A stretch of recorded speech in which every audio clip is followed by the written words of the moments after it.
کیا ہے شب برات؟ شعبان کی 15ویں شب برات کہلاتی ہے، یعنی وہ رات جس میں مخلوق کو گناہوں سے بری کر دیا جاتا ہے۔ تقریباً 10 صحابہ کرام رضی اللہ عنہم سے اس رات کے متعلق حدیث ثابت ہے۔ حضرت عائشہ رضی اللہ عنہ فرماتی ہیں کہ شعبان کی 15ویں شب میں نبی کریم صلی اللہ علیہ وسلم کو اپنی آرام گاہ پر موجود نہ پایا تو تلاش میں نکلی، دیکھا کہ آپ صلی اللہ علیہ وسلم جنت البقیع یعنی قبرستان میں ہیں۔ پھر مجھ سے فرمایا کہ آج شعبان کی 15ویں رات ہے، اس رات میں اللہ تعالیٰ آسمان دنیا پر نزول فرماتا ہے اور قبیلہ بنی کلب کی بکریوں کے بالوں کی تعداد سے بھی زیادہ گنہگاروں کی بخشش فرماتا ہے۔ سبحان اللہ۔ دوسری حدیث میں ہے کہ اس رات میں اس سال پیدا ہونے والے ہر بچے کا نام لکھ دیا جاتا ہے، اس رات میں اس سال مرنے والے ہر آدمی کا نام لکھ دیا جاتا ہے، اس رات میں تمہارے اعمال اٹھائے جاتے ہیں اور تمہارا رزق اتارا جاتا ہے۔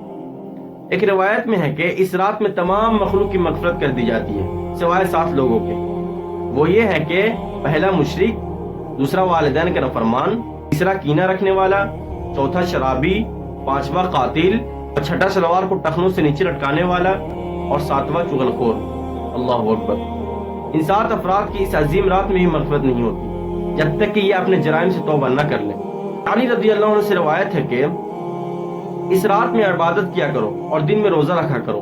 اس رات میں سورج غروب ہوتے ہی اللہ تعالیٰ اپنے بندوں کی طرف متوجہ ہوتے ہیں اور اعلان ہوتا ہے، کون ہے جو گناہوں کی بخشش کروائے، کون ہے جو رزق میں وسعت طلب کرے، کون مصیبت زدہ ہے جو مصیبت سے چھٹکارا حاصل کرنا چاہتا ہو۔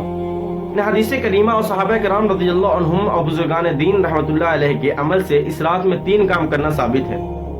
نمبر 1، قبرستان جا کر مردوں کے لیے ایصال ثواب اور مغفرت کی دعا کی جائے۔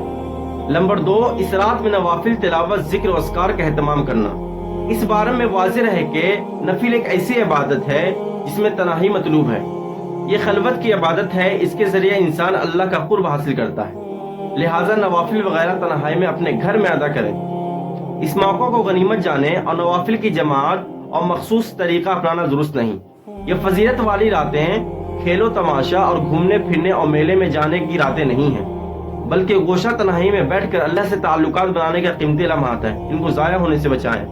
نمبر 3 یہ کہ دن میں روزہ رکھنا بھی مستحب ہے۔ ایک تو اس بارے میں حضرت علی رضی اللہ عنہ کی روایت ہے، اور دوسرا یہ کہ نبی کریم صلی اللہ علیہ وسلم ہر ماہ کا روزے کا اہتمام فرماتے تھے، لہٰذا اس نیت سے روزہ رکھنا ثواب کا کام ہے۔ باقی اس رات میں پٹاخے بجانا، آتش بازی کرنا اور طرح طرح کے کام کرنا، یہ سب خرافات اور اسراف میں شامل ہے۔ شیطان ان فضلیات میں انسان کو مشغول کر کے اللہ کی مغفرت اور عبادت سے محروم کر دیتا ہے، اور یہی شیطان کا اصل مقصد ہے۔ بہرحال اس رات کی فضیلت بے اصل نہیں ہے، اور سلف صالحین نے اس رات کی فضیلت سے فائدہ اٹھایا ہے۔